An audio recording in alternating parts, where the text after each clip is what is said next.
नमस्कार, ANB news देख रहे हैं आप। मैं हूं आपके साथ पल्लवी राजपूत और हमारे खास कार्यक्रम राजधानी लाइव में आप सभी का स्वागत है। और चलिए अब शुरुआत कर लेते हैं खबरों की।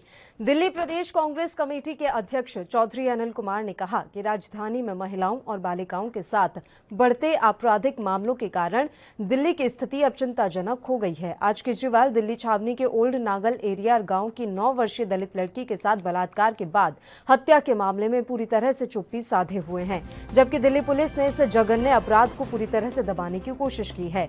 वहीं दिल्ली के मुख्यमंत्री अरविंद केजरीवाल ने निर्भया कांड पर आंदोलन करके ही दिल्ली की सत्ता संभाली थी। प्रदेश अध्यक्ष ने यह बात प्रदेश कार्यालय राजीव भवन में आयोजित संवाददाता सम्मेलन में कही। इससे पहले प्रदेश अध्यक्ष चौधरी अनिल कुमार ने ओल्ड नांगल गांव में पीड़ित दलित परिवार से मुलाकात की और मामले पर पूरी जानकारी ली। साथ ही उन्होंने ये भी बताया कि कांग्रेस नेताओं और कार्यकर्ताओं के दबाव के बाद ही पुलिस ने अपराधियों को पकड़ा और दलित बेटी गुड़िया का अधजले शरीर को पोस्टमार्टम और फॉरेंसिक जांच के लिए भेजा है।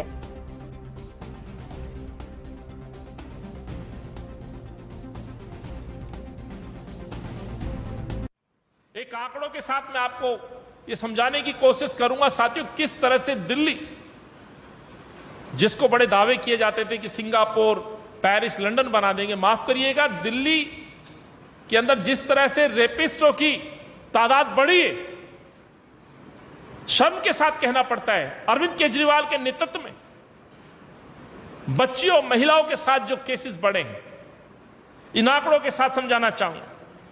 2015, माफ करिएगा, 15 जून जो महिलाओं के साथ जो अपराध हुए हैं, 2020 तक के मैं आंकड़े रख रहा हूं। दिल्ली पुलिस के स्रोतों से जो जानकारी मिली है, 580 केस रेप के हुए। पिछले वर्ष 15 जून की मैं बात कर रहा हूं, यानी कि 2020, और 15 जून इस वर्ष यानी 2021 में 833 केस, 44% की वृद्धि हुई है 2020 से लेकर के 2021। यानी कि 2020 15 जून तक जो केस थे 580, लेकिन 2021 15 जून तक ये केस 833 मुकदमे रेप के हो गए, 44% की वृद्धि हुई। ये दिल्ली की स्थिति है। उस समय जो मुकदमे थे 3407, 15 जून 2020 तक। आज जो मुकदमे हैं साथियों 5566 मुकदमे। ये क्या दर्शाता है कि दिल्ली के अंदर बच्चियों के साथ, महिलाओं के साथ रेप की घटनाएं बढ़ी, दरिंदगी बढ़ी है। और ये हमारे स्रोत नहीं है, ये दिल्ली पुलिस के आंकड़े हैं जो मैंने आपसे साझा किए। साथियों, दिल्ली के मुख्यमंत्री का जहां महिला और बच्चियों के प्रति जो मैंने आपके सामने साक्ष्य पेश किए, वहीं एक प्रश्न और उठता है कि आखिर बच्ची शमशान घाट गई क्यों? 9 साल की बिटिया को आखिर आवश्यकता पड़ी क्यों? यहां पर मैं अब सरकार को एक और आईना दिखाना चाहता हूं। तमाम जानकारी, पत्रकार साथियों की जानकारी के साथ साथ मैं आज खुद माता पिता से मिला हूं। उस पिता के कथन अनुसार उनकी बेटी पानी लेने के लिए शमशान घाट में गई थी। तो अरविंद के वो दावे कि हर घर में नल से पानी आएगा, हर घर को पानी पहुंचेगा।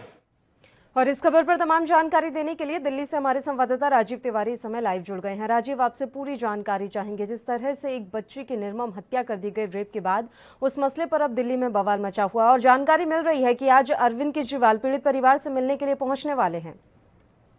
देखिए, बिल्कुल सही कहा आपने। यहाँ पर बात करें दिल्ली के अंदर क्राइम रेट की, तो वो बिल्कुल बढ़ता हुआ नजर आ रहा है। और लगातार जिस तरीके से कांग्रेस पार्टी के जो दिल्ली प्रदेश अध्यक्ष है चौधरी अनिल कुमार जी, उन्होंने जिस तरीके से आंकड़े पेश किया, और वो उन्होंने ये भी कहा कि ये दिल्ली पुलिस के आंकड़े हैं, ना कि किसी और पार्टी के या किसी संस्था के। मगर कहीं ना कहीं जो आंकड़े पेश किए गए हैं उससे तो साफ यही जाहिर होता है कि दिल्ली के अंदर क्राइम रेट जो है वो बिल्कुल बढ़ता हुआ नजर आ रहा है। और यहाँ तक कि बच्चियों के साथ या फिर महिलाओं के साथ जो शोषण किया जाता है वो लगातार उसके अंदर वृद्धि होती नजर आ रही है। और यही चीज दर्शाती भी है लगातार दिल्ली के अंदर क्राइम रेट को लेकर कहीं ना कहीं जो अंकुश लगाना चाहिए थे, और जो आम आदमी पार्टी जो कहीं ना कहीं महिलाओं की सुरक्षा को लेकर जो बड़े सवाल किए गए थे, बड़े दावा किए गए थे कि मार्शल लगाए जाएंगे बसों के अंदर, महिलाओं की सुरक्षा की जाएगी, हर चौराहे पर सीसीटीवी कैमरे होंगे, उनके द्वारा कहीं ना कहीं निगरानी रखी जाएगी, मगर उन दावों की पोल खुलती हुई नजर आती है। वो भी एक 9 साल की बच्ची के साथ इस तरीके की घटना होती है, वो भी दिल्ली कैंट जैसे इलाके के अंदर, और कहीं ना कहीं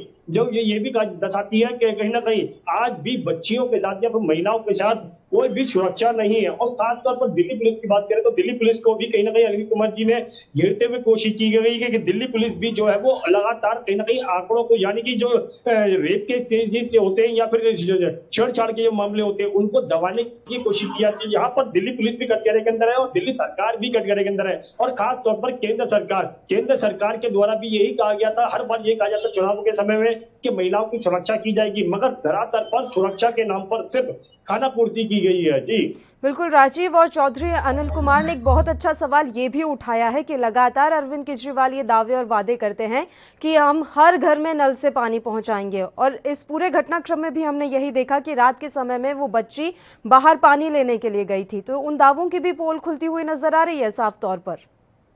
देखिए बिल्कुल सही कहा आपने। यहाँ पर बात करें दिल्ली सरकार के दावों की, दिल्ली सरकार ने तमाम दावे किए थे जब 2014 के अंदर जब उन्होंने प्रवेश किया था, यहाँ तक कि ये भी कहा था हर घर से, हर नलके से पानी आएगा और वो भी शुद्ध जल आएगा। मगर बात करें सुरक्षा की तो सुरक्षा के लिए भी कहा गया था, जिस तरह से निर्भय कांड हुआ था उसके अंदर भी दिल्ली सरकार ने कहा था कि हम लगातार सुरक्षा मुहैया कराएंगे, हर जगहों पर, हर इलाके के अंदर, हर गलियों के अंदर सीसीटीवी कैमरे लगाए जाएंगे। मगर आज की स्थिति की बात करें, लगभग दिल्ली को कैसे दूसरी साल चल रही है, यानी कि लगभग 8 साल के करीब हो चुके हैं, और कहीं ना कहीं जो दिल्ली की स्थिति है वो आज भी चौंकाने वाली है, क्योंकि हर इलाके के अंदर जितने भी नलके लगे हुए हैं उनके अंदर साफ पानी नहीं आता, और इसी को लेकर कहीं ना कहीं दिक्कतें आती है। और इसी चीज को दर्शाते हुए जो छोटी लड़की थी, यानी कि वो जो 9 साल की बच्ची थी, वो पानी लेने के लिए गई थी और कहीं ना कहीं उसका फिर बाद में रेप किया जाता है, उसको फिर मार कर फेंक दिया जाता है। तो कहीं ना कहीं ये चीज बताते हैं क्राइम रेट जो है बिल्कुल बढ़ा हुआ है, और दिल्ली सरकार जितने भी दावे कर ले, चाहे वो केंद्र सरकार दावे कर ले, मगर धरातल पर दावे ऐसे कोई भी साबित नहीं होते नजर आते हैं जो सुरक्षा मुहैया कराते हुए नजर आए। मगर बात करें दिल्ली सरकार के जो सीसीटीवी होगी, लगातार सीसीटीवी कैमरे लगाए जरूर गए हैं, मगर काफी हद तक तो सीसीटीवी कैमरे जो है वो टूटे पड़े हैं, या फिर कुछ गलियों के अंदर ही सीसीटीवी कैमरे लगाए गए हैं, बाकी अंदर गलियों के अंदर चले जाएं जहाँ छोटी छोटी गलियां हैं वहां पर कोई भी सुरक्षा नहीं है, ना ही दिल्ली सरकार के सीसीटीवी कैमरे हैं। जी बिल्कुल, और दिल्ली पुलिस की भी इसमें भूमिका काफी संदिग्ध रही है राजीव। ऐसा जानकारी मिल रही है कि पीड़ित परिवार ने आरोप लगाया है कि पहले तो एफआईआर दर्ज करने को तैयार ही नहीं थी पुलिस। राजीव देखिए बिल्कुल सही कहा आपने। यहाँ पर बात करें जिस तरीके से लगातार सुरक्षा की, तो सुरक्षा का कहीं ना कहीं दिल्ली जो पुलिस है, जो हमेशा यही कहा जाता है दिल्ली पुलिस जो है वो दिल की पुलिस है, मगर लगातार जिस तरीके की घटनाएं होती है, 9 साल की बच्ची के साथ एक रेप हो जाता है और उसके बाद में उसको मर्डर कर दिया जाता है, तो उससे साफ जाहिर होता है दिल्ली पुलिस की जो भूमिका है वो भी सवालों के घेरे में है, और दिल्ली सरकार जो है वो भी सवालों के घेरे में। हमारे साथ कुछ लोग खड़े हुए, उनसे ही जानना चाहने की कोशिश करेंगे कि दिल्ली सरकार या फिर दिल्ली पुलिस कितनी सुरक्षा मुहैया करवा पा रही है महिलाओं के लिए और बच्चियों के लिए। सर आप ये पहले इधर आएंगे, फिर आप ये बताइए कि दिल्ली पुलिस और दिल्ली सरकार क्या महिलाओं की सुरक्षा को लेकर जितने कोशिश की गई थी, क्या वो कोशिश नजर आती है आप लोगों? बिल्कुल नहीं आती जी। दिल्ली पुलिस कोई सुरक्षा नहीं करती है। आज भी बलात्कार हो रहे हैं, आज भी लूटमारी हो रही है, आज भी चारों तरफ चोरी चुकारी हो रही है, लेकिन कोई रोकथाम नहीं है। ये चोरों को पकड़ते हैं, छोड़ देते हैं। इनकी बहुत लापरवाही है पुलिस प्रशासन की हर तरह से। हम तो यही कहना चाहते हैं कि सरकार को इस बात में गौर दिया जाए। अच्छा, दिल्ली पुलिस के लिए कहा जाता है कि दिल्ली पुलिस जो है वो दिल की पुलिस है। लगातार कोरोना काल के अंदर ये देखने को भी मिला था, मगर जब 9 साल की बच्ची के साथ रेप हो जाता है, उसका मर्डर हो जाता है, तो कहीं ना कहीं जो स्थिति है वो क्या दर्शाती है? ये कहा जाता है कि पुलिस की बहुत ज्यादा लापरवाही है, और पुलिस वालों को सोचना चाहिए इस बात के लिए भी कि चल छोटी बच्ची के साथ रेप हुआ है। आज पता नहीं कितनी महिलाओं के साथ, कितने बच्चों के साथ होता है, जो बच्चे बता भी नहीं सकते, लेकिन पुलिस वाले ही क्या कहते हैं, इन लोगों को बढ़ावा देते हैं। जो ये चोर है, बदमाश है, इनको छोड़ देते हैं। रेपिस्ट को वैसी सजा दी जाए ताकि दूसरा रेपिस्ट सोचे कभी 100 पल का करने के बाद। बिल्कुल, काफी अच्छी बात उन्होंने यहाँ पर कही है कि रेपिस्ट को ऐसी सजा मिलनी चाहिए ताकि जब कोई दूसरा इस तरह का कृत्य करने के बारे में सोचे तो उसकी रूह कांप जाए। बहुत बहुत शुक्रिया राजीव, तमाम जानकारी देने के लिए। आप हमारे साथ जुड़े और एक छोटे से ब्रेक के लिए बुलेटिन में रुक रहे हैं, आप बने रहिए हमारे साथ।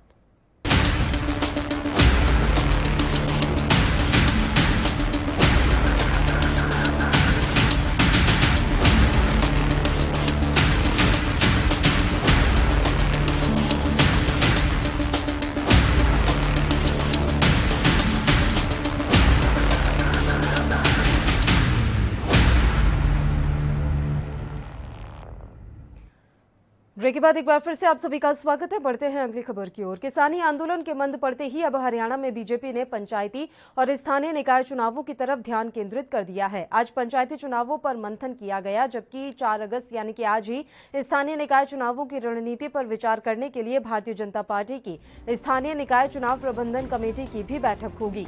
इस बैठक की अध्यक्षता हरियाणा बीजेपी के अध्यक्ष ओम प्रकाश धनखड़ करने वाले हैं। आपको बता दें कि हरियाणा राज्य चुनाव आयुक्त धनपत सिंह ने भी ये बताया कि विधानसभा चुनाव की मतदाता सूची के अनुसार ही पंचायती राज चुनाव की मतदाता सूची तैयार की जाएगी। इसी मतदाता सूची को ही वार्ड वाइज वितरित किया जाएगा।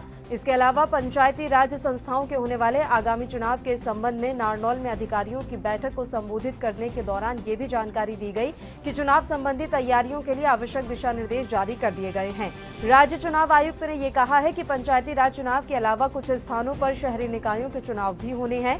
ऐसे में अगर नगर परिषद के अधिकारी भी इसी प्रकार अपनी तैयारियां पूरी रखें, सभी अधिकारी यह सुनिश्चित करें कि वोटर लिस्ट से संबंधित कोई भी शिकायत है तो उसे प्राथमिकता के आधार पर नियमों के अनुसार ही दूर कर दिया जाए।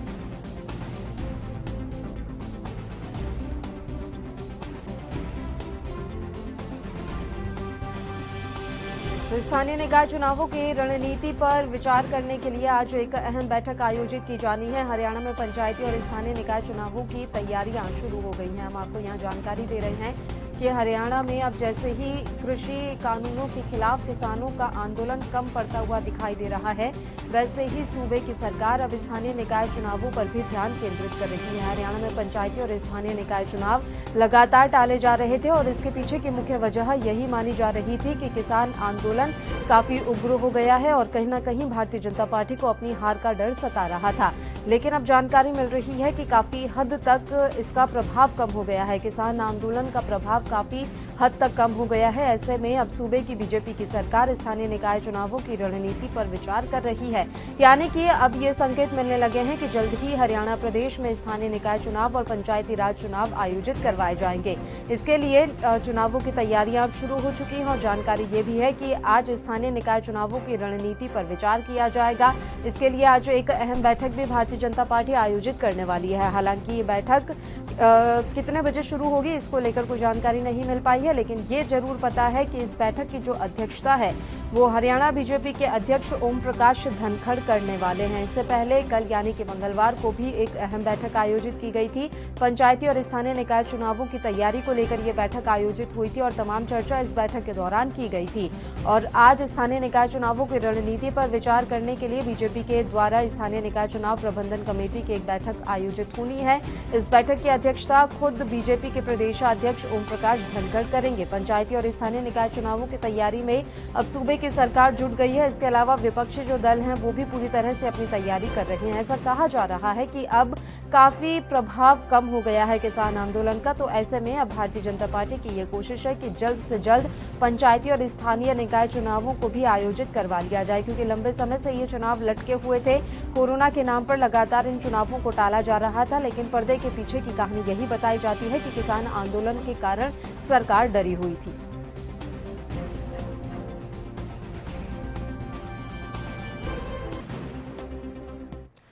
और बुलेटिन में फिलहाल वक्त हो चला है एक और छोटे से ब्रेक का। आप देखते रहिए एएनबी न्यूज।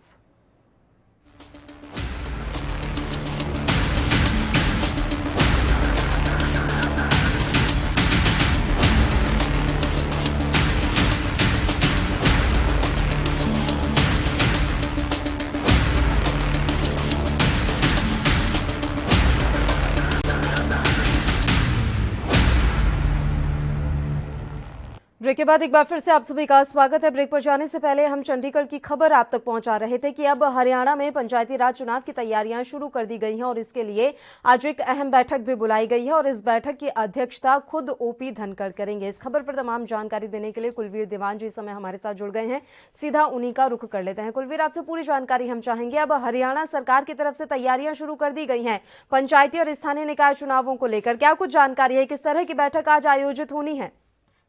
बिल्कुल पल्लवी, क्योंकि कल पंचायत जो चुनाव की कमेटी है भारतीय जनता पार्टी की, उसकी मीटिंग हुई है और आज जो स्थानीय निकाय प्रबंधन चुनाव कमेटी है उसकी बैठक होनी है। यानी अब सरकार कहीं ना कहीं इस तैयारी में है कि चुनाव जो है वो करवाए जाए और सरकार ने ये भी कहा है कि 22 अगस्त के बाद एक चुनाव आयोग को पत्र लिखा जाएगा, चुनाव से संबंधित चुनाव जो है वो करवाए जाए। आपको बता दें कि इससे पहले लगातार विपक्ष जो है वो चुनाव करवाने का दबाव जो है वो बनाता रहा है और पंचायती चुनाव करवाने के लिए, लेकिन सरकार जो है कहीं ना कहीं रिस्क इसलिए नहीं ले रही थी क्योंकि जो किसान आंदोलन रहा है उसमें सरकार को काफी ज्यादा अपनी बात किसानों तक पहुंचाने के लिए काफी ज्यादा दिक्कत का सामना करना पड़ा था। और क्योंकि पंचायती चुनाव जमीनी स्तर पर भी यदि देखा जाए तो ग्रामीण क्षेत्रों से जुड़े हैं और ग्रामीण क्षेत्रों में किसान का वोट बैंक काफी ज्यादा है, तो ऐसे में कहीं ना कहीं भारतीय जनता पार्टी की कोशिश है कि पहले किसानों को अपने समर्थन में किया जाए। और हो सकता है कि सरकार को अब लग रहा है कि किसानों को कृषि कानून के जो फायदे हैं वो समझ में आ रहे हैं, लिहाजा ये चुनाव करवाने की सरकार अब तैयारी कर रही है। लेकिन अगर सरकार को ऐसा लग रहा है कि किसान आंदोलन का प्रभाव कम हो गया है, तो जमीनी हकीकत क्या है? वाकई में किसान आंदोलन का प्रभाव हरियाणा में कम हो गया है? क्योंकि हम देख रहे हैं तस्वीर कि अभी भी अगर भारतीय जनता पार्टी के नेता कार्यकर्ता कहीं जाते हैं तो उनका विरोध पुरजोर तरीके से किया जा रहा है। देखिए, भारतीय जनता पार्टी या फिर सरकार की बात करें या फिर जेजेपी की बात करें, जिन नेताओं का विरोध हो रहा है जो सरकार में है, वो ये लगातार कह रहे हैं कि जो भी विरोध किया जा रहा है उसमें विपक्ष की भूमिका है, यानी जो विपक्षी पार्टियां हैं वो इसको हवा दे रही हैं, उनके लोग जो हैं वो विरोध कर रहे हैं ताकि सरकार के खिलाफ एक रोष जो है वो लोगों में बना रहे। लेकिन जिस तरह से उत्तर प्रदेश में भी क्योंकि कृषि कानूनों का काफी विरोध हुआ था और वहां से भी काफी एक ये कहें कि समर्थन जो है वो कृषि कानूनों के खिलाफ आवाज को मिला था, लेकिन वहां पर पंचायती चुनाव में जिस तरह से भारतीय जनता पार्टी को एक ये कहें कि बड़ी संजीवनी जो है वो मिली है, उसी लिहाज से अब भारतीय जनता पार्टी की उम्मीद ये भी है कि हरियाणा में भी इस तरह का असर जो है वो देखा जा सकता है। तो इसीलिए ये बैठकें जो है वो की जा रही हैं। कल एक बैठक थी जिसमें चुनावी रणनीति जो है वो पंचायती चुनावों को लेकर तैयार की गई है और किस तरह से लोगों के पास जाया जाए, किस तरह से किसानों को समझाया जाए दोबारा से कृषि कानूनों के फायदों को लेकर, ताकि वो पंचायती चुनाव में समर्थन जो है तो भारतीय जनता पार्टी उसमें जिता सके। और ऐसे ही स्थानीय निकाय चुनाव जो होने हैं उनको लेकर भी भारतीय जनता पार्टी ये चाहती है कि एक पक्ष का माहौल जो है वो बन जाए और उसके लिए एक रणनीति जो है वो बकायदा तैयार करनी होगी। इसी संदर्भ में आज ये बैठक है जिसमें मंथन होगा कि किस तरह से आगे बढ़ा जाए। जी बिल्कुल, बहुत बहुत शुक्रिया तमाम जानकारी देने के लिए, आप हमारे साथ जुड़े। चलिए अब अगली खबर का हम रुख कर लेते हैं। पंजाब के सरकारी कर्मचारियों की सरकार की तरफ से कर्मचारियों के मसले हल करने के लिए बनाई गई सब कमेटी की बैठक मंगलवार को समाप्त होने के बाद कर्मचारी काफी नाराज नजर आए, जिसमें कर्मचारियों का कहना था कि उन्हें मीटिंग पर मीटिंग के लिए बुलाया जा रहा है लेकिन किसी भी तरह का हल निकलता हुआ नहीं दिखाई दे रहा है। कर्मचारी पे स्केल की मांग रख रहे हैं और सरकार अपनी तरफ से जो ऑफर कर्मचारियों को दे रही है उससे कर्मचारी संतुष्ट नजर नहीं आ रहे हैं। ऐसे में कर्मचारियों ने कह दिया है कि बुधवार को सरकार के साथ एक बार फिर से एक आखिरी बैठक होगी। अगर उसमें कोई हल नहीं निकलता तो उनके आने वाले दिनों के बीच संघर्ष का ऐलान कर दिया जाएगा।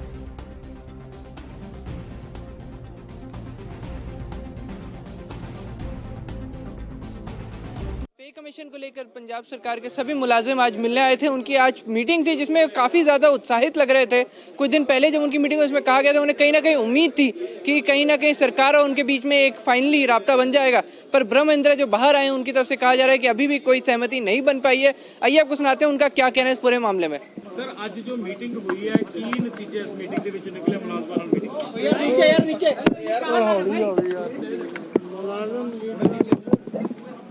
अपने मंगा रखिया सरकार का सुन लो यार हुण रखिया और कई चीज़ा ऐ लगता है बहुत अच्छे वातावरण च गल होने तो बाद कई इशू जड़े नैरो डाउन हो रहे हैं और मेरा ख्याल है कि कुछ कैलकुलेशंस उन्होंने भी करनी है, कुछ कैलकुलेशंस असी भी करनी है कि साढ़े ते वित्ती बोझ कितना होना है, फाइनेंशियल बर्डन कितना पैना है, कितना पंजाब का खजाना सह सकता है। ਜਿਹੜੇ ਮੁਲਾਜ਼ਮ ਨੇ ਸਰਕਾਰ ਦਾ ਆਪਣਾ ਪਰਿਵਾਰ ਹੈ, ਅਸੀਂ ਉਹਨਾਂ ਨੂੰ ਆਪਣੀ ਫੈਮਿਲੀ ਸਮਝਦੇ ਹਾਂ ਔਰ ਸਰਕਾਰ ਦੀ ਜ਼ਿੰਮੇਵਾਰੀ ਹੁੰਦੀ ਹੈ ਕਿ ਆਪਣੀ ਫੈਮਿਲੀ ਦਾ ਖਿਆਲ ਰੱਖੇ।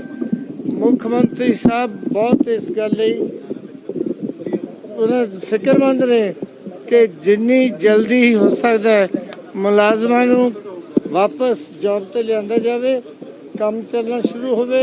पंजाब के सारे दफ्तर बंद ने, बहुत ਜਿਹੜੀ ਜਿੰਨੀ ਤਕਲੀਫ ਲੋਕਾਂ ਨੂੰ ਹੋ ਰਹੀ ਹੈ ਉਹਦੇ 'ਚ ਅਸੀਂ ਬੜਾ ਮਹਿਸੂਸ ਕਰਦੇ ਹਾਂ ਉਸ ਗੱਲ ਨੂੰ। ਕੋਈ ਅੱਜ ਫਾਈਨਲ ਐਲਾਨ ਹੋ ਪਾਇਆ ਕਿਉਂਕਿ 9 ਅਗਸਤ ਤੋਂ ਲੈ ਕੇ 15 ਅਗਸਤ ਤੱਕ ਹੜਤਾਲ ਦਾ ਐਲਾਨ ਕਰ ਦਿੱਤਾ, ਜੇਕਰ ਕੋਈ ਸੰਤੁਸ਼ਟੀਜਨਕ ਜਵਾਬ ਸਰਕਾਰ ਵੱਲੋਂ? ਦੇਖੋ ਉਹਨਾਂ ਨੇ ਐਲਾਨ ਕੋਈ ਕੀਤਾ ਮੈਨੂੰ ਪਤਾ ਨਹੀਂ ਇਸ ਗੱਲ ਦਾ, ਪਰ ਮੈਂ ਇੱਕ ਚੀਜ਼ ਅਸ਼ੋਰ ਕਰ ਸਕਦਾ ਤੁਹਾਨੂੰ ਕਿ ਅੱਜ ਕਾਫੀ ਕੁਛ ਨੇੜੇ ਲੱਗਣ ਦੀ ਗੱਲ ਹੋਈ ਹੈ, ਨੈਰੋ ਡਾਊਨ ਹੋ ਰਿਹਾ ਸਾਰਾ। मैं हाले कोई इशू नहीं मैं डिस्कस करूंगा। I am sorry. कदों तक हो जाएगा? किहड़ी मीटिंग एक होर कोई मीटिंग होगी इस तो बाद? ਅਸੀਂ ਜਲਦੀ ਕਰਾਂਗੇ ਜੀ ਸਾਰੀ ਗੱਲ। ਅੱਜ ਦੀ ਮੀਟਿੰਗ ਦੇ ਵਿੱਚ ਕੁਝ ਡਿਸਾਈਡ ਨਹੀਂ ਹੋ ਪਾਇਆ। ਦੇਖੋ ਨੈਰੋ ਡਾਊਨ ਹੋ ਰਹੇ ਨੇ ਇਸ਼ੂ, ਜਿੱਥੇ ਐਡਾ ਬੜਾ ਗੈਪ ਹੋਵੇ ਬਿਟਵੀਨ ਦੀ ਇਹਨਾਂ ਮੰਗਾਂ ਨੂੰ ਲੈ ਕੇ ਹਜੇ ਡਿਸਾਈਡ ਨਹੀਂ ਕਰ ਪਾਇਆ। But I am not going to answer this, no comments. जैसा कि आपने सुना कि कमेटी के मेंबर ब्रह्म इंद्रा ने बताया कि अभी तक कोई सच राब्ता नहीं हो पाया, कोई फैसला नहीं हो पाया। तो वहीं मुलाजिमों से जब बात की गई तो उनकी तरफ से भी ये कहा गया कि वो अभी तक जो भी बात हुई उसे बिल्कुल संतुष्ट नहीं है, और उनकी तरफ से जो कॉल दी गई थी प्रोटेस्ट की, जो 9 तारीख से इन्होंने प्रोटेस्ट करने हैं, जो धरने पे जाना, वो सब जारी रहेगा। एक बार आपको सुनाते हैं कि खुद जो अभी मुलाजिम मिल के आए उनका क्या कहना है इस पूरे मसले पे। ਅਸੀਂ ਅੱਜ ਥੋੜੇ ਪਿੱਛੇ ਨੂੰ ਹੋ ਜਾਦਾ ਵਧੀਆ ਰਹੂੰਗਾ। ਪੰਜਾਬ ਸਰਕਾਰ ਵੱਲੋਂ ਜਿਹੜੀ ਕੈਬਨਿਟ ਸਬ ਕਮੇਟੀ ਦਾ ਗਠਨ ਕੀਤਾ ਗਿਆ ਸੀਗਾ, ਉਹਨਾਂ ਨੇ ਸਾਨੂੰ ਅੱਜ ਜਿਹੜੀ ਦੂਜੀ ਮੀਟਿੰਗ ਬੁਲਾਇਆ ਸੀਗਾ, ਪਰ ਅੱਜ ਦੀ ਮੀਟਿੰਗ ਜਿਹੜੀ ਹੈ ਬਿਲਕੁਲ ਬੇਸਿੱਟਾ ਰਹੀ ਹੈ। ਕੱਲ ਨੂੰ ਦੁਬਾਰਾ ਫੇਰ ਸਾਂਝੇ ਫਰੰਟ ਦੀ ਮੀਟਿੰਗ ਜਿਹੜੀ 4 ਵਜੇ ਹੋ ਰਹੀ ਹੈ। ਇਹ ਅਸੀਂ ਜਿਹੜੇ ਆਪਣੇ ਐਕਸ਼ਨ ਹੈ 9 ਤੋਂ ਲੈ ਕੇ 15 ਤੱਕ ਅਸੀਂ ਹੜਤਾਲ ਦੇ ਲਿਖੇ ਹੋਏ ਹੜਤਾਲ ਵੱਲ ਵਧਾਂਗੇ, ਤੇ ਉਹ ਤੋਂ ਬਾਅਦ ਜਿਹੜਾ ਸੈਸ਼ਨ ਚੱਲਣਾ ਇਹਦੇ ਮੌਨਸੂਨ ਦਾ, ਉਹ ਸੈਸ਼ਨ ਦੇ ਦੌਰਾਨ ਜਿਹੜੀ ਵੱਡੀ ਮਹਾ ਰੈਲੀ ਜਿਹੜੀ ਅਸੀਂ ਮੋਹਾਲੀ ਕਰਾਂਗੇ। ਪੰਜਾਬ ਦੇ ਮੁਲਾਜ਼ਮ ਤਿਆਰ ਰਹਿਣ। ਪੰਜਾਬ ਦੇ ਮੁਲਾਜ਼ਮ ਤੁਹਾਡੇ ਹੜਤਾਲ ਵਾਲੇ 15 ਤੱਕ ਕਰ ਰਹੇ ਆ। ਅਸੀਂ ਹੜਤਾਲ ਕਰਾਂਗੇ ਜੇ ਸਰਕਾਰ ਨਹੀਂ ਸਾਡਾ ਕੋਈ ਫੈਸਲਾ ਕਰੂ, ਹੜਤਾਲ ਕਰਾਂਗੇ, ਸਾਡਾ ਅਧਿਕਾਰ ਆਪਣਾ ਰਾਈਟ। ਸਰਕਾਰ ਨੇ ਫੈਸਲੇ ਬਾਰੇ ਸੂਚਿਤ ਕੀਤਾ ਹੁਣ ਤੱਕ? ਨਹੀਂ, ਕੋਈ ਫੈਸਲਾ ਨਹੀਂ ਕੀਤਾ ਸਰਕਾਰ ਨੇ, ਕੋਈ ਵੀ। ਕੀ ਸੂਚਿਤ ਕੀਤਾ? ਸਾਡੇ ਜੋ ਸਾਡੇ ਮੰਗ ਪੱਤਰ ਚ ਸਾਡਾ ਪੇ ਕਮਿਸ਼ਨ ਦਾ ਸਵਾਲ ਹੈ, ਸਾਡੇ ਕੱਚੇ ਮੁਲਾਜ਼ਮ ਪੱਕੇ ਦਾ, ਸਾਡੀ ਪੁਰਾਣੀ ਪੈਨਸ਼ਨ ਦਾ, ਸਾਡੇ ਮਾਣ ਪੱਤਿਆਂ ਦੇ ਕੰਮ ਕਰਦੇ, ਸੈਂਟਰ ਦੇ ਕੰਮ ਕਰਦੇ, ਤੇ ਰਹਿ ਗਏ ਜਿਹੜੇ ਮੁਲਾਜ਼ਮ ਹੈ ਜਿਨ੍ਹਾਂ ਦੀ ਪੈਰਿਟੀ ਜਿਹੜੀ ਪੇਈ ਹੈ, ਜਿਨ੍ਹਾਂ ਦੀ ਗ੍ਰੇਡ ਪੇ ਰਿਵਾਈਜ਼ ਨੇ, ਉਹ ਸਾਡੇ ਮੇਨ ਜਿਹੜੇ ਮੁੱਦੇ ਸਾਡੇ ਉਹਨਾਂ ਤੇ ਗੱਲਬਾਤ ਜਿਹੜੀ ਸਾਡੀ ਕਰਾਂਗੇ ਕੱਲ ਨੂੰ। ਜਿਹੜੀ ਬ੍ਰਹਮ ਇੰਦਰਾ ਜੀ ਕਹਿ ਕੇ ਗਏ ਨੇ ਕਿ ਤੁਹਾਡੇ ਜਿਹੜੇ ਇਸ਼ੂਜ਼ ਨੇ ਉਹ ਨੈਰੋ ਡਾਊਨ ਹੋ ਰਹੇ ਨੇ, ਨੈਗੋਸ਼ੀਏਸ਼ਨ ਹੋ ਰਹੀ ਹੈ, ਦੋਨੋਂ ਪਾਸੇ ਤੋਂ ਨੈਰੋ ਡਾਊਨ ਹੋ ਰਹੇ ਨੇ। ਅਜਾ ਬਿਲਕੁਲ ਕੋਈ ਸਿੱਟਾ ਨਹੀਂ ਨਿਕਲਿਆ ਹੈ, ਜਦ ਤੱਕ ਕੋਈ ਪੋਸਟ ਸਿੱਟਾ ਸਾਡੇ ਸਾਹਮਣੇ ਨਹੀਂ ਆਉਂਦਾ, ਕੋਈ ਨੋਟੀਫਿਕੇਸ਼ਨ ਨਹੀਂ ਹੁੰਦਾ, ਉਦੋਂ ਤੱਕ ਅਸੀਂ ਕੁਝ ਨਹੀਂ ਕਹਿ ਸਕਦੇ। ਇਸ ਲਈ ਕੱਲ ਨੂੰ ਦੁਬਾਰਾ ਮੀਟਿੰਗ ਹੋਊਗੀ। ਜਿਹੜੀ ਪਿਛਲੀ ਵਾਰੀ ਮੀਟਿੰਗ ਦੇ ਵਿੱਚ ਜਦੋਂ ਕੋਈ ਮਸਲੇ ਦਾ ਹੱਲ ਹੁੰਦਾ ਲੱਗਦਾ ਸੀ, ਤੁਸੀਂ ਖਾਸੇ ਆਸਵੰਦ ਸੀਗੇ, ਤਾਂ ਉਹ ਚੀਜ਼ਾਂ ਪਿੱਛੇ ਰਹਿ ਗਈਆਂ ਦਾ ਮਤਲਬ? ਨਹੀਂ, ਅਸੀਂ ਉਦੋਂ ਵੀ ਆਸਵੰਦ ਇਦਾਂ ਨਹੀਂ ਸੀਗੇ। ਅਸੀਂ ਆਪਣੇ ਲੋਕਾਂ ਦੇ ਬਲਬੂਤੇ ਤੇ ਆਸਵੰਦ ਹੈ। ਜਿਹੜੇ ਲੋਕ ਸਾਡੇ ਨਾਲ ਕੇਡਰ ਖੜਾ, ਜਿਹੜੇ ਲੱਖਾਂ ਲੋਕ ਖੜੇ ਆ, ਉਹਨਾਂ ਦੇ ਬਲਬੂਤੇ ਤੇ ਆਸਵੰਦ ਹੈ। ਅਸੀਂ ਸਰਕਾਰ ਨਾਲ ਉਸ ਬਲਬੂਤੇ ਦੇ ਝੁਕਾ ਕਰਕੇ ਅਸੀਂ ਜੋ ਪ੍ਰਾਪਤ ਕਰਾਂਗੇ। ਕੱਲ ਕਿੰਨੇ ਵਜੇ ਮੀਟਿੰਗ ਔਰ ਕਿੰਨਾ ਨਾਲ? 4:30 ਵਜੇ ਮੀਟਿੰਗ, 4 ਵਜੇ ਮੀਟਿੰਗ ਜਿਹੜੀ ਕੈਬਨਿਟ ਸਬ ਕਮੇਟੀ, ਇਹੀ ਕਮੇਟੀ ਨਾਲ ਦੁਬਾਰਾ ਇਸੇ ਜਗ੍ਹਾ ਤੋਂ ਪੰਜਾਬ ਇਸੇ ਜਗ੍ਹਾ देखो।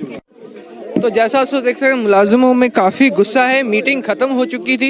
मीटिंग में जैसा आप सुना सीधे तौर पे उनकी तरफ से कहा जा चुका है कि वो रेडी नहीं है। जितने ब्रह्म इंद्रा की तरफ से कहा गया कि बात कहीं ना कहीं राब्ता हो रही है, तो वहीं मुलाजिम लगातार ये कहते हुए नजर आ रहे हैं कि वो किसी भी बात से ऐसे जब भी खुश नहीं है, और उनका प्रोटेस्ट लगातार चलता रहेगा जब तक उनकी मांगे नहीं मांगनी जाती है। अभी तक उनसे जो मेन सबसे बड़ी मांग है वो है जो उनकी पे स्केल में 2.72 की जो मांग कर रहे हैं इंक्रीमेंट की, उसको लेकर है। अब ये देखना होगा अगली मीटिंग कल ही बुलाई गई है और क्या उस मीटिंग में कोई फैसला हो पाता है या नहीं। कैमरामैन केवी वालिया के साथ चंडीगढ़ से अमित कुमार, ANB न्यूज़।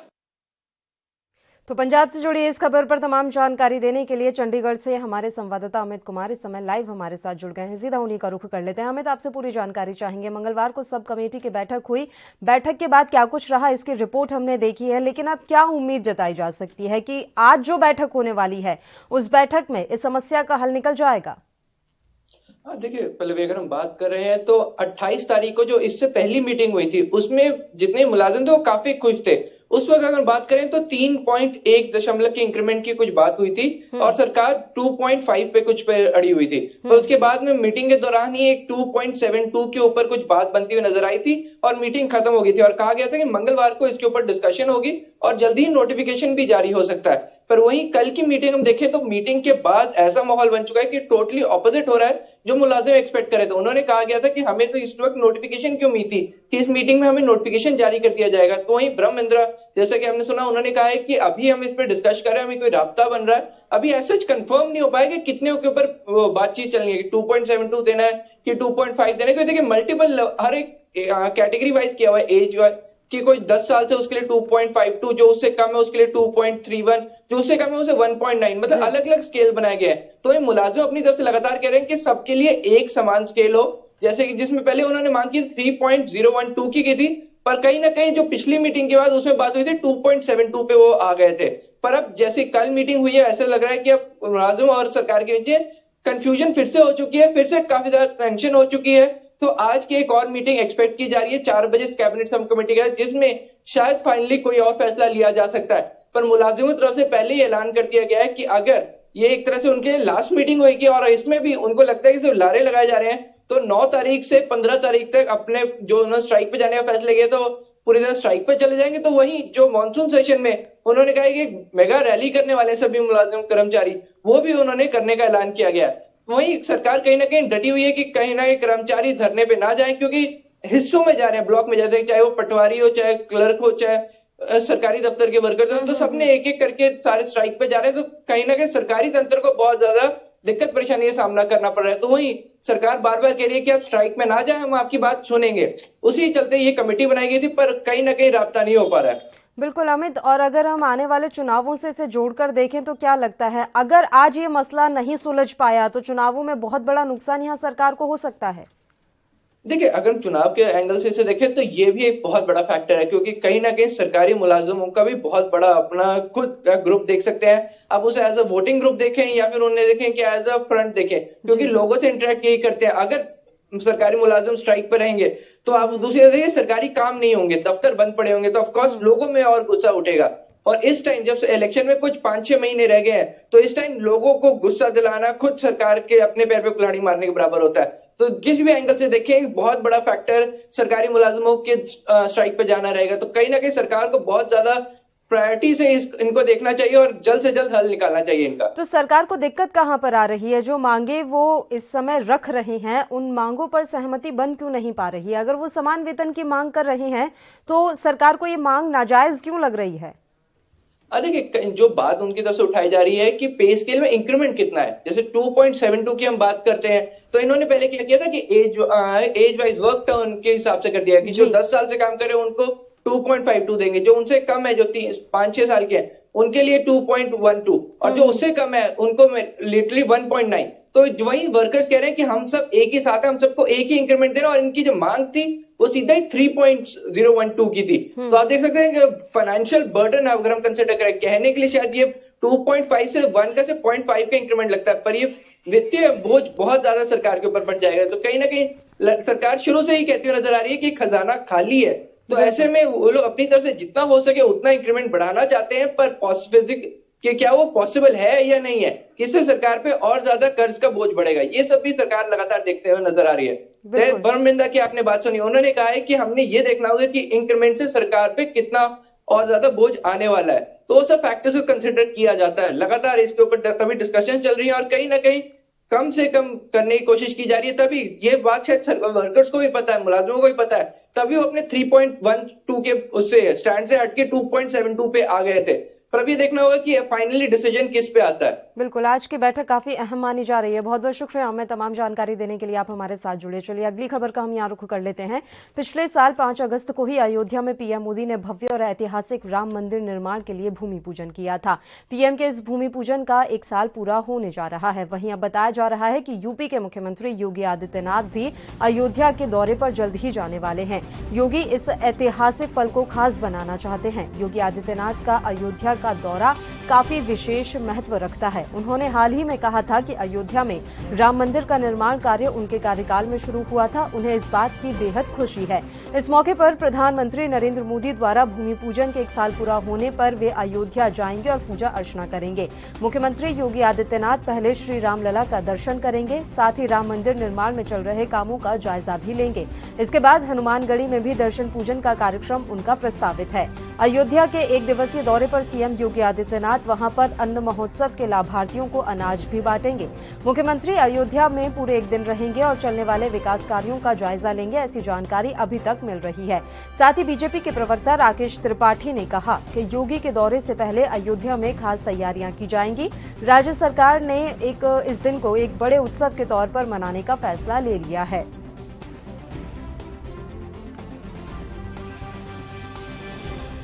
तो रामलला के दर्शन और मंदिर निर्माण का जायजा लेंगे सीएम योगी आदित्यनाथ। जल्द ही सीएम योगी आदित्यनाथ अयोध्या पहुंचेंगे, इस तरह की जानकारी मिल रही है। आपको बता दें कि 5 अगस्त को अयोध्या राम जन्मभूमि के लिए भूमि पूजन का 1 साल पूरा होने जा रहा है। बताया जा रहा है कि इस दिन को काफी अच्छी तरीके से मनाने का सरकार के द्वारा फैसला लिया गया है।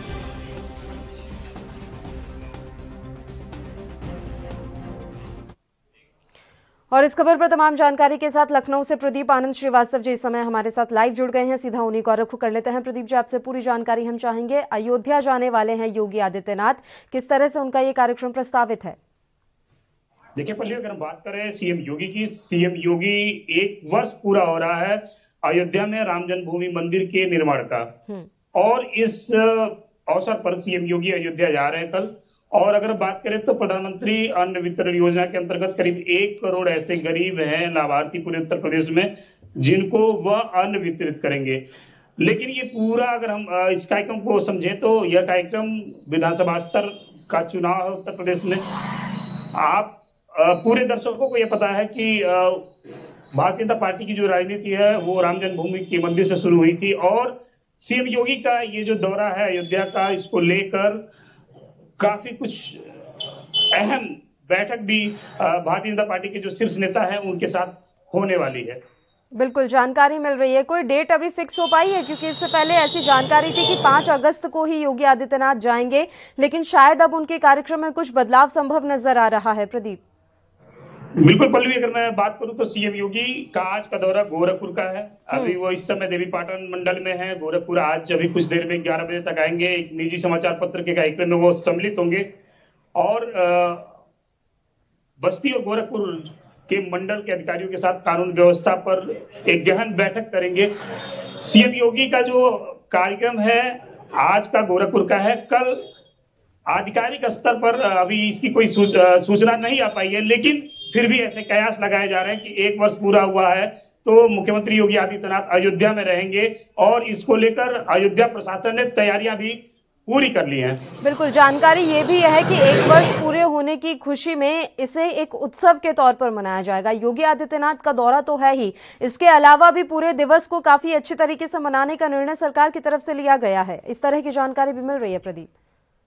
पल्लवी, अगर हम बात करें अयोध्या की तो अयोध्या शुरू से हिंदुओं की आस्था का केंद्र रहा है, और अगर अब की बात करें तो पूरे विश्व में एक बड़े पर्यटक स्थल के रूप में अयोध्या को स्थापित किया गया है, अयोध्या को माना गया है। तो इस पूरे, चूंकि योगी सरकार, अगर केंद्र की बात करें तो मोदी सरकार ने जो उत्तर प्रदेश में या देश के अन्य हिस्सों में जो भी पर्यटक स्थल इस तरह के रहे हैं, उन स्थलों को विधिवत उनका सुंदरीकरण करके और एक उत्सव के रूप में मनाती आई है। और अयोध्या का ये जो राम जन्मभूमि मंदिर है, ये तो पूरे विश्व के हिंदू सत्य सनातन धर्म के से जुड़े हुए लोगों का एक आस्था का केंद्र है, तो इसको और भी उत्सव के रूप में मनाने की तैयारी चल रही है। फिलहाल आधिकारिक पुष्टि नहीं है कि सीएम योगी कल कितने बजे अयोध्या पहुंचेंगे। पल्लवी। बिल्कुल, वैसे भी अभी सूबे में चुनावी माहौल चल रहा है। ऐसे माहौल में सीएम योगी आदित्यनाथ का अयोध्या जाना क्या कोई चुनावी संदेश भी देता है?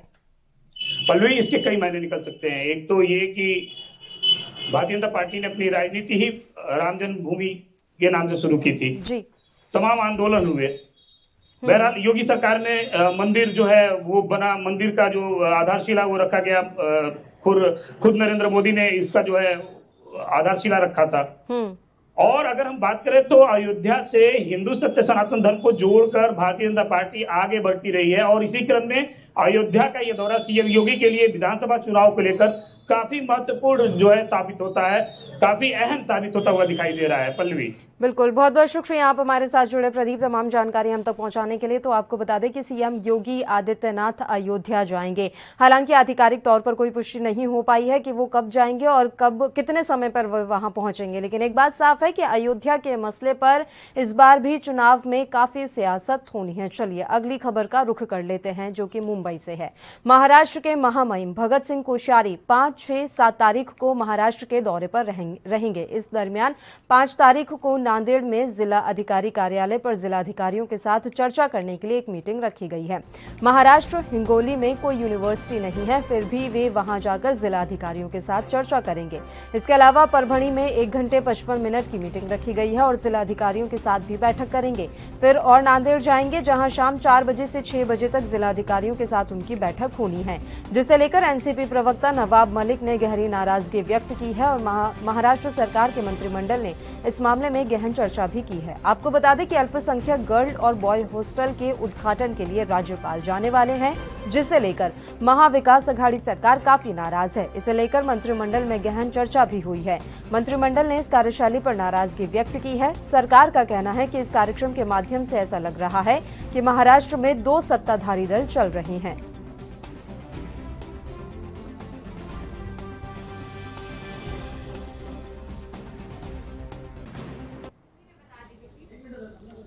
देश में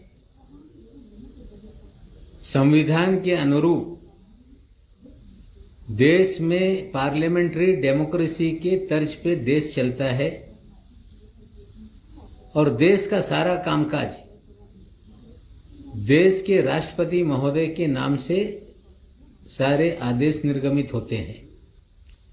लेकिन देश के संविधान में जो तरतूद की गई, प्रोविजन किया गया, उसमें स्पष्ट रूप से लिखा है कि पार्लियामेंट के गठन के बाद जो पार्लियामेंट का नेता होगा, राष्ट्रपति महोदय सारे अधिकार उनको, जो कार्यकारी अधिकार हैं, उनको वर्ग करने का काम करेंगे।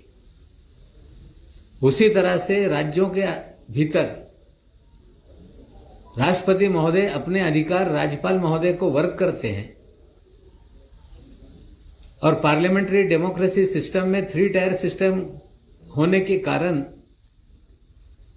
जो संविधान में राज्यों के अधिकार हैं, वो अधिकार विधानसभा के गठन के बाद जो नेता विधानसभा का होता है, वो राज्य का मुख्यमंत्री होता है, वो सारे अधिकार संवैधानिक प्रोविजन के तहत मुख्यमंत्री महोदय को दिए जाते हैं। हमारी जानकारी मिली है कि राज्यपाल महोदय ने 5 तारीख, 6 तारीख और 7 तारीख को नांदेड़, हिंगोली और परभनी का दौरा उन्होंने आयोजित किया है। उस दौरे में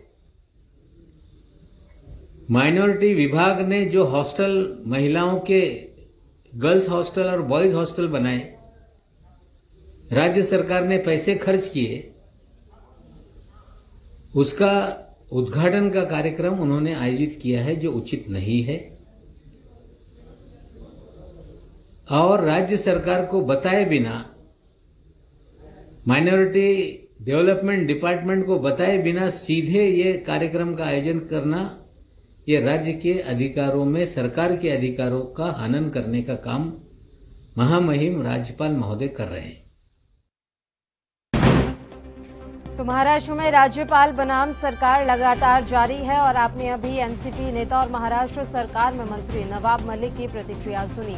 उन्होंने कहा है कि ऐसा लग रहा है कि महाराष्ट्र में 2 सत्ताधारी दल चल रहे हैं। राज्यपाल के दौरे से एनसीपी इस समय तिलमिलाई हुई है और लगातार सवाल खड़े किए जा रहे हैं कि 5, 6 और 7 तारीख को जिस तरह से राज्यपाल अलग अलग जिलों का दौरा कर रहे हैं, उसके अलावा जिला अधिकारियों के साथ अहम बैठक वो कर रही हैं, इसके क्या मायने निकाले जाएं, क्योंकि ये तमाम कार्य सरकार के होते हैं और ऐसा एनसीपी नेता नवाब मलिक का कहना है।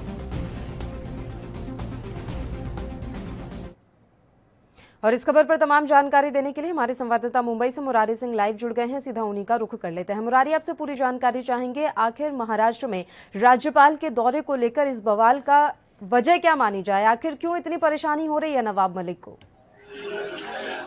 पल्लवी, देखिए, जब से महाविकास अघाड़ी सरकार बनी है तब से राज्यपाल बनाम महाविकास अघाड़ी की लड़ाई जारी है। चाहे वो 12 सदस्यों को विधानसभा में लेने की बात रही हो या फिर महाराष्ट्र में समय समय राजनीति पर जिस तरीके से राजभवन के बाहर घेराव किया गया हो।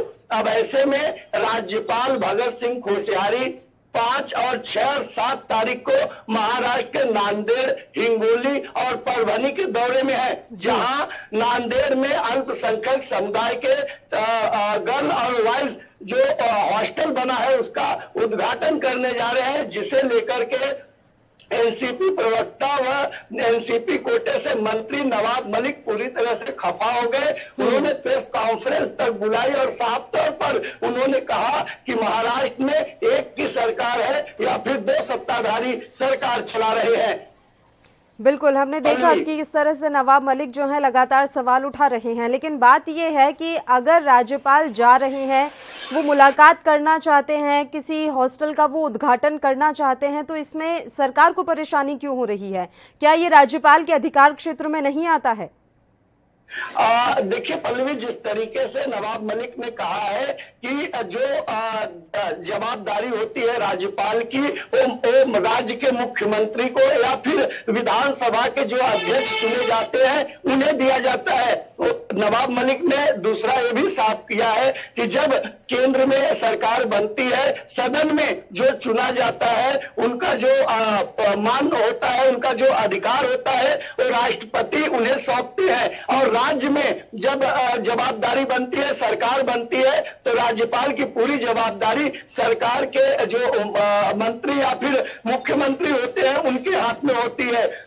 यही नाराजगी है नवाब मलिक की कि जब अधिकार उनके पास नहीं है, राज्य सरकार में सरकारें बनी हुई है, विधानसभा में हमारा नेता चुना गया है, उसके बावजूद राज्यपाल जो है इस तरीके से वहां उद्घाटन करने क्यों जा रहे हैं। उस साथ साथ उन्होंने एक बड़ा सवाल उठाया है कि अगर बाढ़ पीड़ितों की बात की जाए तो वहां पर वो जाने के बजाय नांदेड़ जा रहे हैं। अल्पसंख्यकों के बीच में हॉस्टल के उद्घाटन के लिए वो परभनी जा रहे हैं। तो जो उनका जो आरोप है, कर सकते हैं कि उन्होंने साफ तौर पर कहा है कि क्या बीजेपी की तरफ से वो कहीं न कहीं क्या प्रचार या जमीनी स्तर तैयार कर रहे हैं। बिल्कुल, साफ तौर पर देखने में भी यही आ रहा है मुरारी कि उनका जो ये दौरा है वो सियासी दौरा ही लग रहा है और लगातार महाराष्ट्र में कोशिश रही है भारतीय जनता पार्टी की किसी तरह से सरकार को गिराया जाए। मुरारी, देखिए जब से सरकार बनी हो, चाहे वो विपक्ष के रूप में बीजेपी काम कर रही हो, लगातार जो सरकार को घेरने का काम हुआ है वो सरकार गिराने के उद्देश्य से किया गया है। ऐसा भी कहना गलत नहीं होगा पल्लवी, क्योंकि लगातार जिस तरीके से ईडी सहित सीबीआई की छापेमारी चल रही है, एनसीपी, कांग्रेस, शिवसेना के जो बड़े मंत्री हैं वो इस समय केंद्र की एजेंसियों की रडार पर है। और वही महाराष्ट्र के महामहिम भगत सिंह कोश्यारी जब 3 दिनों के महाराष्ट्र दौरे पर है तो राजनीति सियासत तो लाजमी है, लेकिन जो आरोप जिस तरीके से लगाए जा रहे हैं यहां पर साफ तौर पर पल्लवी, नवाब मलिक ने कहा है कि सरकार के जो हमारे सचिव हैं वो जो है राज्यपाल के सचिव से मुलाकात करेंगे, राज्यपाल को इस बारे में अवगत कराएंगे कि ये अधिकार जो है वो मुख्यमंत्री या फिर उनके बनाए गए जो अध्यक्ष विधानसभा के हैं उनके अधीन है। आप इस जगह पर अभी देखना ये काफी अहम रहेगा कि इस मुलाकात के बाद क्या राज्यपाल अपना फैसला बदलते हैं। बहुत बहुत शुक्रिया मुरारी, तमाम जानकारी देने के लिए आप हमारे साथ जुड़े। और बुलेटिन में फिलहाल वक्त हो चला है एक छोटे से ब्रेक का, आप बने रहिए हमारे साथ।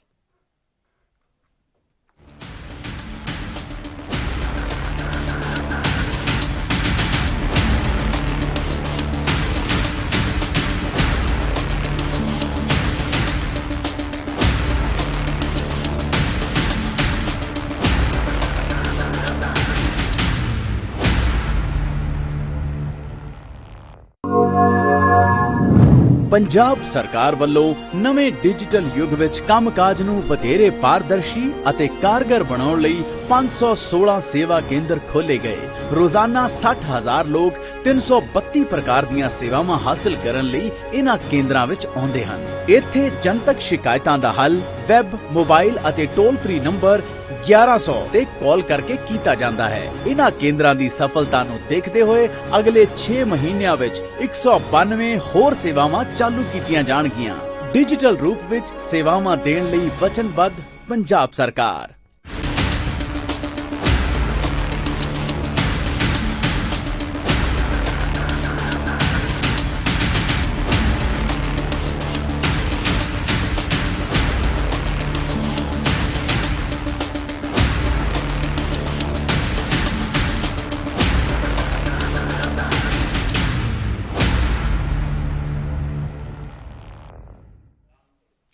ब्रेक के बाद एक बार फिर से आप सभी का स्वागत है। बढ़ते हैं अगली खबर की ओर। मध्य प्रदेश में अब अवैध शराब बेचने पर कड़ी कार्रवाई की जाएगी। सूबे की शिवराज सरकार ने फैसला किया है कि अवैध शराब से यदि किसी की जान जाती है तो आरोपी को आजीवन कारावास या फिर मृत्यु दंड दे दिया जाएगा।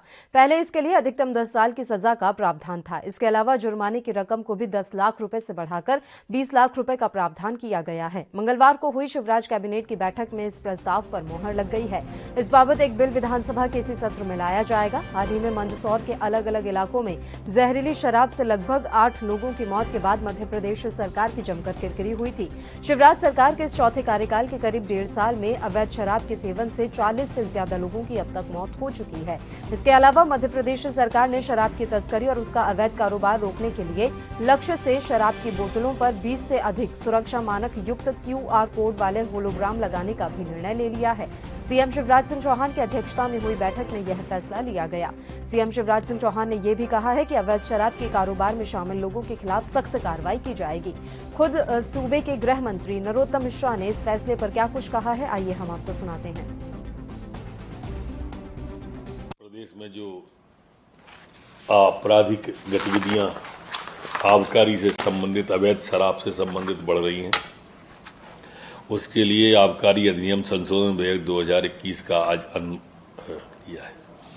हेरिटेज मदरा एक नई श्रेणी इसमें जोड़ी गई है। इसमें जिनकी जान चली जाती है, ऐसी मदरा का सेवन सिद्ध होने पर अभी तक जो 5 वर्ष अधिकतम 10 वर्ष के कारावार था, उसे आजीवन कारावार किया गया है।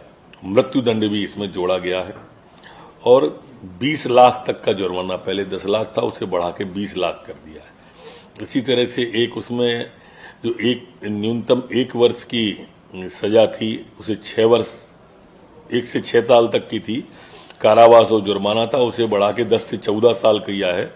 ये जो है वो है जो अपमिश्रित अनुपयुक्त मदिरा सेवन से शारीरिक क्षति जिन्हें हो जाती है, और 10 लाख का जुर्माना किया है। और एक जो अपमिश्रित मिश्रा मदिरा मिल जाती है, उसको भी पहले 6 माह से 4 वर्ष था, उसे बढ़ा के 6 वर्ष से 10 वर्ष कर दिया है। ऐसे अनेक इसमें गंभीर किस्म के हैं। जो अपमिश्रित मदिरा है, उसको अनुपयुक्त पाए जाने पर पहले कुल 2 माह से 6 माह तक का था, उसको बढ़ा करके अब 6 वर्ष तक का किया है, 6 माह से। इसी तरह से अपमिश्रित मिश्रा सेवन से शारीरिक क्षति हो जाती थी, वो पहले 4 माह से 4 वर्ष था, उसे 2 वर्ष से बढ़ाकर 8 वर्ष कर दिया है। ऐसे हर श्रेणी के धारा 49 के जो मामले थे, धारा 4 में तो हमारा जो नई हेरिटेज मदिरा है वो लिया है, और 49A में ये 4(1), 4(2), 4(3) में इस तरह के मामले लिए गए हैं, जिससे कि ये अवैध काम करने वाले हतोत्साहित हों। लोगों की जान के साथ खेलने का किसी को अधिकार नहीं है। इसके लिए आबकारी अधिकारी पद को भी अधिसूचित किया करने का इसमें डाला है कि इसके अंतर्गत जो लोग निष्पादन में बाधा डाल देते हैं, बीच में शराब पकड़ने जाते हैं तो हमला करते हैं, उनको भी बिना वारंट के गिरफ्तार करने का। और इस खबर पर तमाम जानकारी देने के लिए मध्य प्रदेश से हमारे संवाददाता गणेश तिवारी समय लाइव जुड़ गए हैं। सीधा उन्हीं का रुख कर लेते हैं, आपसे पूरी जानकारी चाहेंगे। गणेश, आबकारी नीति में क्या कुछ बदलाव किए गए हैं? गणेश, मेरी आवाज मिल रही है आपको? गणेश तक हमारी आवाज नहीं पहुंच पा रही है। एक बार फिर से उनके साथ जुड़ने का हम यहां प्रयास करेंगे। तो हम आपको बता दें कि पिछले 1.5 साल में अवैध शराब से मध्य प्रदेश में 40 से ज्यादा लोगों की मौत हो चुकी है और शिवराज सरकार को इन मौतों के कारण काफी आलोचनाएं झेलनी पड़ी थी। इसी का नतीजा ये रहा कि अब मध्य प्रदेश में अगर अवैध शराब से जान गई तो आपकी खैर नहीं, यानी कि दोषी को अब आजीवन कारावास या फिर सजाए मौत भी दी जा सकती है। मंगलवार को जो कैबिनेट की बैठक हुई, उसमें आबकारी नीति संशोधन एक्ट को मंजूरी दे दी गई है और ये जानकारी मिल रही है कि इसी विधानसभा के सत्र में इसको लेकर एक प्रस्ताव भी लाया जाएगा, एक विधेयक पेश किया जाएगा। शिवराज सरकार की काफी किरकिरी हुई थी क्योंकि मध्य प्रदेश में कई लोगों की मौत अवैध शराब के कारण हो गई है। हमारे संवाददाता गणेश तिवारी एक बार फिर से हमारे साथ लाइव जुड़े हैं, उनका रुख कर लेते हैं। गणेश, मेरी आवाज आपको मिल रही है? गणेश, आपसे हम पूरी जानकारी चाहेंगे। आबकारी नीति में क्या कुछ बदलाव मध्य प्रदेश की सरकार ने किए हैं? देखिए पल्लवी, सबसे पहले अगर बात करें तो मध्य प्रदेश में अवैध शराब का जो भंडार था वो लगातार बढ़ता हुआ नजर आ रहा था और यही वजह रही कि अगर मध्य प्रदेश की बात करें तो जो मुख्यमंत्री शिवराज सिंह चौहान है, उनके चौथे कार्यकाल की बात करें तो इन 1.5 वर्षों में करीब 40 से ज्यादा लोगों की मौतें जो है अवैध शराब यानी कि जहरीली शराब की वजह से मौतें हुई थी, जिसके बाद हालांकि अभी भी वर्तमान की बात करें तो कुछ दिन पहले ही मंदसौर की बात करें तो जहां पर 8 से ज्यादा लोगों की मौतें जो है जहरीली शराब की वजह से हो गई थी। और इंदौर की बात करें तो इंदौर में भी ऐसी 3 से 4 मौतें जो है शराब पीने की वजह से हुई थी, जिसके बाद हालांकि मध्य प्रदेश जो कांग्रेस है, कांग्रेस पार्टी ने जमकर जो है शिवराज सरकार को घेरा था और जमकर इसकी अवहेलना भी हुई थी, आलोचना भी हुई थी, जिसके बाद हालांकि अब जो है भाजपा सरकार यानी कि शिवराज सरकार जो है सख्त नजर आ रही है, जो कि अवैध शराब का जो भंडार करते हैं या फिर बेचते हैं उनके लिए। हालांकि अगर इस पर बात करें तो अब जो है आजीवन कारावास और या तो मृत्युदंड की भी सजा जो है कैबिनेट की बैठक में इसका निर्णय लिया गया है और वो एक बिल भी पास किया गया है। यानी कि अब अगर कोई अवैध शराब की वजह से पीने की वजह से अगर कोई मौत होती है तो जो जिम्मेदार व्यक्ति होगा उसको आजीवन कारावास या फिर मृत्युदंड भी दिया जा सकता है। साथ ही अगर बात करें तो जो सजा का प्रावधान है उस सजा में भी प्रावधान में भी अब उसमें बढ़ाया गया है। पहले जहां 10 साल की अधिकतम सजा होती थी, अब उसे आजीवन यानी कि मृत्युदंड भी सजा के बतौर पर अब जो है बिल पास किया गया। वहीं अगर बात करें तो जो जुर्माना लगाया जाता था करीबन 10 लाख रुपए तक का जुर्माना लगाया जाता था, अब उस जुर्माने की राशि को भी बढ़ा दिया गया है। यानी कि 10 लाख रुपए से बढ़ाकर अब 20 लाख रुपए तक का जुर्माना जो है लगाया जाएगा अगर किसी तरह से अवैध शराब का बिक्री होती है या जहरीली शराब की बिक्री होती है। तो अब उस पर सरकार जो है सख्त नजर आ रही है, क्योंकि अब आगामी चुनाव है, ऐसे में सरकार किसी तरह से ऐसी आलोचना नहीं देख सकती, क्योंकि कांग्रेस लगातार अब जो है इस तरह के जो चाहे वो महंगाई के खिलाफ हो उस पर भी कांग्रेस ने जोर पकड़ती नजर आई थी। और अब इसके बाद जो है शराब कांड को लेकर अगर बात करें तो मध्य प्रदेश में गोली कांड भी हो चुका था, जहां पर शराब ठेकेदार को दिन दहाड़े गोली भी मारी गई थी, जिसके बाद सरकार हालांकि सख्त नजर आ रही है। और यही रही वजह रही कि अब एक बार फिर मध्य प्रदेश में जो शराब को लेकर अवैध शराब को लेकर उसको एमपी सरकार सख्त नजर आ रही है। और उस पर अब जो कैबिनेट की जो कल बैठक हुई है उसमें निर्णय लिया गया है, उसमें अहम बिल पास किया गया है कि अब किसी तरह से अगर शराब की वजह से मौत होती है तो वहां पर आजीवन कारावास या मृत्युदंड की भी सजा सुनाई जाएगी। बिल्कुल गणेश, जानकारी ये भी है कि इसी विधानसभा सत्र में इसको लेकर एक विधेयक भी लाया जाएगा, इस तरह की जानकारी मिल रही है। अब सवाल ये है कि क्या विपक्ष साथ देगा इतने बड़े फैसले में? निश्चित तौर पर, क्योंकि अगर विपक्ष की बात करें तो विपक्ष लगातार जो है अवैध शराब को लेकर जब से शिवराज की सरकार थी और चौथे कार्यकाल की बात करें पल्लवी, तो चौथे कार्यकाल के इन 1.5 वर्षों में ही अगर बात करें तो मुख्यमंत्री शिवराज सिंह चौहान के राज में करीब 40 से ज्यादा मौतें जो है अलग अलग जिलों में प्रदेश के कई हिस्सों में हो चुकी है। और लगातार जो है अवैध शराब का बात करें तो लगातार जो है ये व्यापार जो है फल फूल रहा था। कई जगह ऐसे अवैध शराब के जो है ढाबे हैं या फिर होटलें हैं, वहां पर बैठा कर पिलाई जा रही थी या फिर उसका विक्रय किया जा रहा था। तो हालांकि कांग्रेस सरकार जब से मौतों का जो राज खुलने सामने आए हैं, मौतों के जो आंकड़े दिखने चालू हुए हैं अवैध शराब की वजह से, जहरीली शराब की वजह से, तब से हालांकि कांग्रेस ने जरूर इस पर तूल पकड़ा है और सरकार की आलोचना करना प्रारंभ कर दिया था। तो हालांकि यह बात देखी जा सकती है कि कांग्रेस यानी कि विपक्ष कहीं ना कहीं इस बात को समर्थन जरूर देगा, लेकिन ये देखने वाली बात होगी कि जब विधेयक पास होता है तो कांग्रेस का रुख क्या नजर आता है। क्योंकि अगर अभी कांग्रेस का रुख की बात करें तो कांग्रेस अभी सरकार की लगातार जो है जहरीली शराब को लेकर आलोचना कर रही है और शिवराज सरकार को कटघरे में खड़ा कर रही है कि सरकार के ही जो मंत्री हैं या फिर कई अधिकारी हैं उनकी संरक्षण में इस तरह के अवैध काम हो रहे हैं। तो ये बहरहाल देखने वाली बात होगी कि उस समय जब विधेयक पास होता है तो कांग्रेस का रुख क्या नजर आता है। जी पल्लवी। बिल्कुल, शुक्रिया गणेश तमाम जानकारी देने के लिए। आप हमारे साथ जुड़े तो हम आपको यहाँ बता दें कि अब अवैध शराब के खिलाफ मध्य प्रदेश सरकार ने सख्त नियम बना दिए हैं। पिछले 1.5 साल में अवैध शराब के कारण 40 से ज्यादा लोगों की मौत सूबे में हो चुकी है। ऐसे में शिवराज सरकार की काफी किरकिरी हो रही थी, विपक्ष की काफी आलोचनाएं झेलनी पड़ रही थी। तो अब सरकार ने सख्त नियम बना दिए हैं और अब अगर एमपी में अवैध शराब से जान चली गई तो जो आरोपी हैं, जो दोषी हैं, उन्हें आजीवन कारावास या फिर मौत की सजा हो सकती है। इसको लेकर एक बिल पास किया गया है मंगलवार को कैबिनेट की बैठक में और अब बताया जा रहा है कि जैसे ही विधानसभा का सत्र शुरू होगा उसमें भी इसको लेकर एक विधेयक लाया जाएगा और अब इन कानूनों को बना दिया जाएगा।